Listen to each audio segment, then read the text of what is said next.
What's the one thing, if he did, what's the worst thing that you think he did in his 3.5 years or whatever as mayor? Because you voted with him most of the time. Not running for re-election. Well, it gives you the opportunity, though. Well, All right. Well, so how are you going to, you've talked about some of these visionary projects and things like that, and how are we going to attract more businesses to Dallas and not just the county or the surrounding suburbs or places like that that tend to be growing, but how can we grow the business community here in Dallas, in the city? Well, I chair the Economic Development Committee, and my background, I'm a private sector person.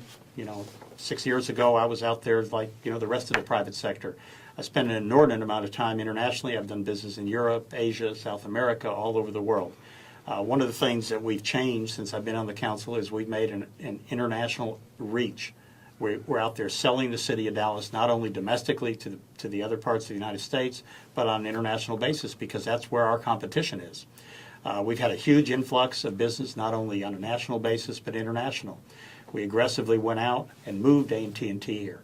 We didn't do it the old way. We didn't wait around for them to say, oh, Dallas is a great city. Let's think about moving there. We go to these businesses and we show them why it's better for their bottom line to be operating in Dallas, Texas than San Antonio or Kansas City or any other city. We have almost a constant stream of people coming from what I call the rusty Northeast, Michigan, Pennsylvania, New York, California, both coasts. They're always here. They're looking at what we have to offer as a city, what it'll cost them to do business here, and we've got a good story to sell. And we're out there proactively selling it, and we're seeing the results. You're seeing companies like AT&T move here, Comerica Bank moved from Detroit. Detroit, a city that had a population of almost 3 million people 20 years ago. It's got a population of, I think, around 700,000 today. What that means is 2.2 million people left Detroit for somewhere, and a good share of them are moving down here. Texas is a real good environment for business. We've got basically a low tax structure. In New York City, they tax you the minute you're born, every penny you earn, and when you die, they tax you. That's not the environment that businesses like to deal with. So we're giving them an opportunity to change. One of the things that we've done specifically to separate Dallas from the suburbs is we created what's called the City of Dallas Regional Center. And that's a project I started about 4 years ago. It took about 3.5 years to implement. It wasn't easy to do. It's a federal program that allows foreign nationals who pass a background test to invest $500,000 in a project in the city of Dallas, create 10 jobs for U.S. citizens, and allows them to move to the head of the line and get a green card for immigration purposes. That brings money into the city of Dallas. We closed the deal a couple of weeks ago under that program, a $15 million deal. There were investors from China, there were investors from Korea, and there were investors from Mexico, all investing in a project that will create a call center to be operated here in the city that will employ 300 people. And that's something that we couldn't do if we didn't have that tool in our toolbox. We've got a lot of other things in our toolbox. Along that line, this is one more, and we need to continue to be innovative. Any other tricks like that you want to share with us now? Well, I'm not sure I want to tell my competitors any of those good tricks here, but I've got a few more up my sleeve. That, I think you have to be aggressive when you go out there. You can't wait for business to come to you, and we do have to separate ourselves from the suburbs. But at the same time, the suburbs won't be successful if the city of Dallas is not successful, and vice versa. We can't really be all we need to be without the suburbs. We're a unique city, and unlike Houston, where we're landlocked. We've got first ring, second ring, and third ring suburbs around us, locking us in. Houston went out, and they just took over the whole county. So they have a lot of room to grow.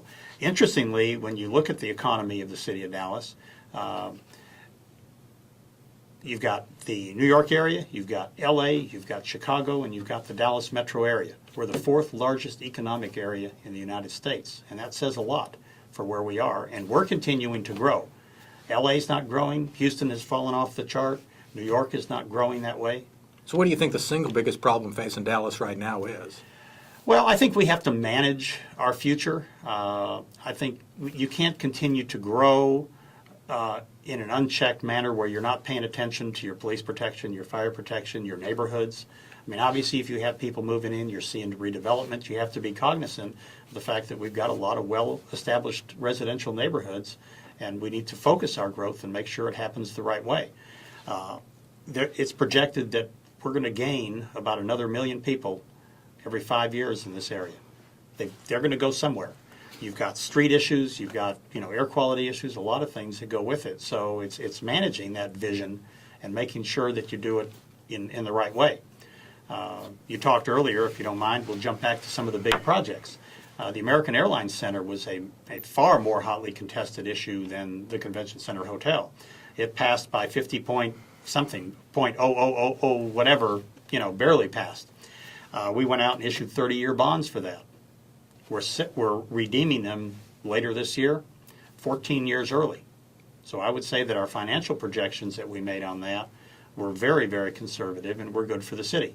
Can you imagine today if that was still an old polluted railroad yard that it was versus what we've got today, the AA Center and the buildings that are part of the Victory development? Do you ever wish we had pushed that over toward the convention center? I mean, that would have created a hub near a place where we already want to create activity. And Yeah, I mean, it went where it did because of the real estate action. Yeah. Hicks and Pearl wanted to go that way, but had we pushed it there, it would have been better for the city. Right. We were investing money from the city. Well, the interesting thing about it, you can wish and hope on a lot of stuff. I still wish we had, we landed the Cowboy Stadium here instead of where it went. But you got to get over those things and move forward. The interesting thing about Victory is that if you look at Lamar Street and you go south and you cut through the core of downtown, and then you go into the activity that's happening over in the Cedars, south of 30, we have, interestingly, a unique opportunity to take Lamar Street and make it basically a north-south spine through downtown to intersect with the activities that we've got going on east and west. But we've got plans now for a streetcar to run up and down Lamar Street. So Victory will be the north end, the Cedars area will be the south, Convention Center is right in the middle of all that, and I think it creates a good opportunity for us. Talking about the AAC, the Rangers lease is up in Arlington in about 8 years. Mm-hmm. Yep, I've already looked at that. Anything you want to say any more about? Or Nope. something we should be going after? Nope, I'm not sure I want to be out on the internet with my plans for that.